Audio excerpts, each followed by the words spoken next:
Hello, hello. Welcome to the Christmas demo for guidance. I just had to re-extract the whole folder.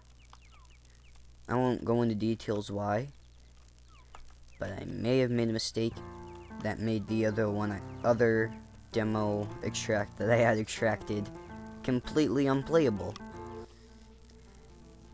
But anyway, as we already know, as you've been reading the Game Jolt post I just uploaded, if not, it's in the description. Go check that out first. The screenshot you get from the YouTube video you get from the ending of the game with the code that you get, leads you to here. You simply head up here, interact with this wall, and you actually hear Solomon there. I'm pretty sure that's his voice line that makes that. And then you just input 122, 421, and boom, you're in. Now, automatically you can see you're actually the soul in this cutscene. I'm going to quickly save, because first we're going to interact with the computer back here, and we're able to play a cut concept level that was in the game at one point, but got cut from, as you'll be able to see here. This level was scrapped for the following reasons. It was buggy. I did not intend to have more gameplay along these lines in the actual game. Some of the assets originally made for this level ended up getting good use in the final game, though. Enjoy this level, just know you might get soft-locked or fail to progress. There is only one map. So, as we head up here, we see our screen starts to head almost in a Deltarune feel, and when we walk past her, she throws a snowball at us. No, it actually didn't soft-lock. For some reason, it can soft-lock right there, and you just can never get past again. And this happens to me every time. The problem with it simply is, she's supposed to jump to certain spots. I'm guessing she needs to be up one tile here, and then we'd come around and she'd run off. However, this is, if you want to get technical, a soft lock. So I'm just going to play it again. I'm going to keep playing it until we either get a real soft lock. Alright, there's one. A real soft lock is where, when you're playing, if she hits you right... Okay, it just happened. She hits you. If she hits you right into the right area, you don't respawn in the room like you should, which I'll show right now. When you enter and you get hit, you should respawn like that. However, because she stays in one spot when she gets stuck, or for some reason, if you move in the wrong place when you get hit out of bounds, you stay stuck. But I love the concept, I love where it's going, and it seems really interesting. I hope that gets fixed out, whatever the bugs are, and are in the final game. That would be so fun to have a scene like that. I would enjoy it a lot. But let's get to the real lore here. Well, first off, if you want to get technical, this is lore in itself. Because at the ending of the game, I wonder what happens if there's a dialogue. No, okay. At the ending of the game, you get the code through Verity's computer. And the computer in here, there's a computer with Solomon. So it's quite interesting, in my opinion. But let's get started. Greetings, friend. It is good to see you. I'm sorry to tell you that I am, in fact, not actually here.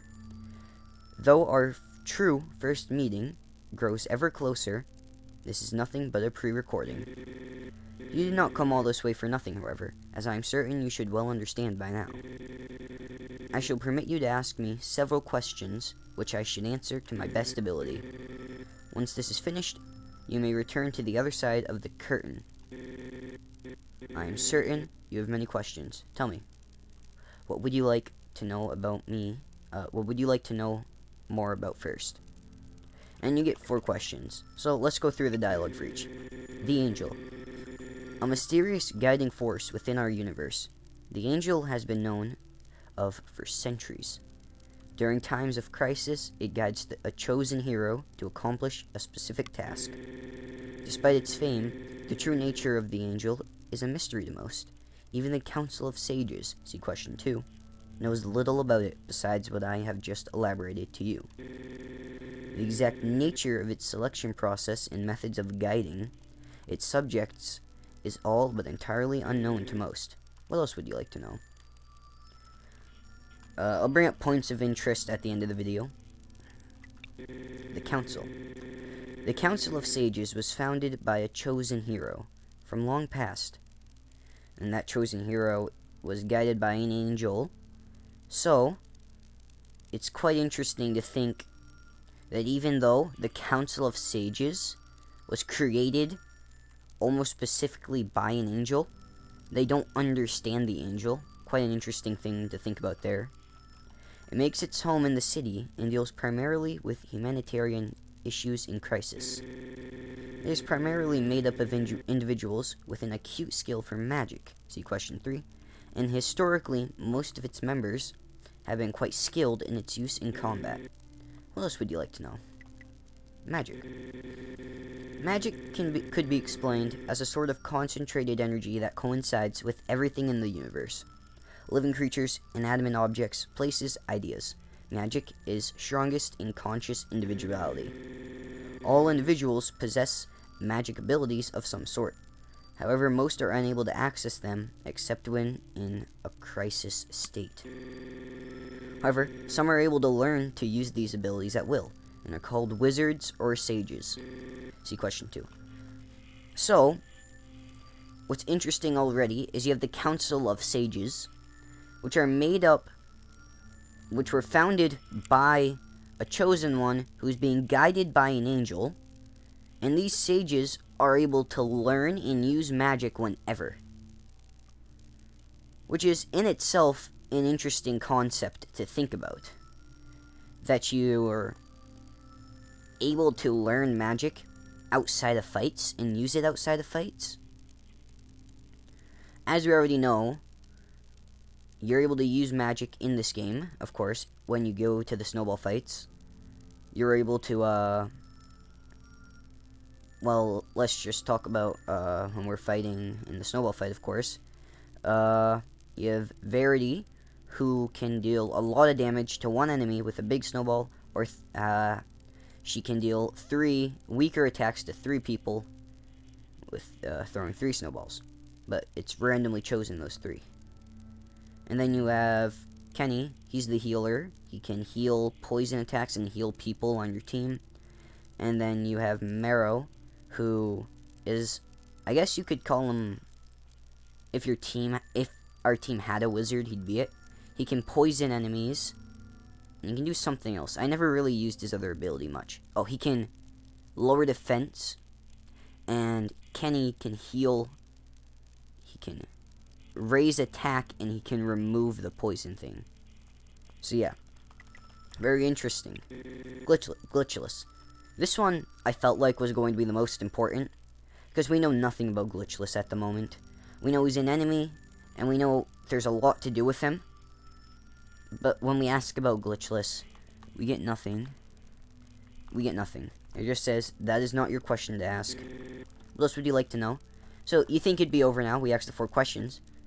But once we ask the 4, sorry about the voice crack, we get about you. And that is a very interesting question. Let's check it out. Me? You wish to know about me. There's really not much I can tell you, aside from this. Let's just say, I knew a little too much. And then we're kicked out, and if you try to re-enter, you're unable to. I'm trying to interact with the door, but I can't. So, knowing all of this, what can we take from that? Might as well make a new save. I actually created a brand new thing, because I learned from, Iron Malaki, that once you, excluding the fact that my other game kind of got corrupted, and I was worried that if I replayed it, I would crash. Excluding that, which I won't go into detail about that. I was being stupid when I was scrolling. Okay, I'll go into detail, because it's not too important. Well, it's not too long. I simply went in and to the files, and I heard from Iron Malaki that everything in it was encrypted to a degree.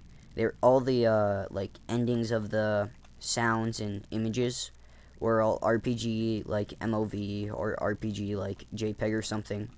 So I went in and tried to change one of the sound files to OGG, and it was a really important file for this demo. I'm pretty sure it was like the Christmas music or something that plays in the whole background the whole time.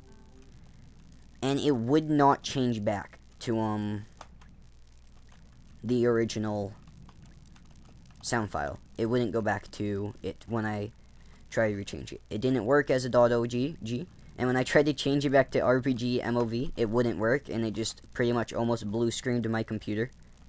Which is super scary, because right now I'm working on a post for Game Jolt, and I just had to record this for the post about this game. So I almost had a heart attack when I thought it was going to crash, but it didn't, so that's super lucky. So, what are my thoughts on his encounter? Also, in case, sorry, the reason it's helpful that I did it on my first encounter with him is because actually the second time you encounter him, it summarizes to a degree what he says, which is very interesting.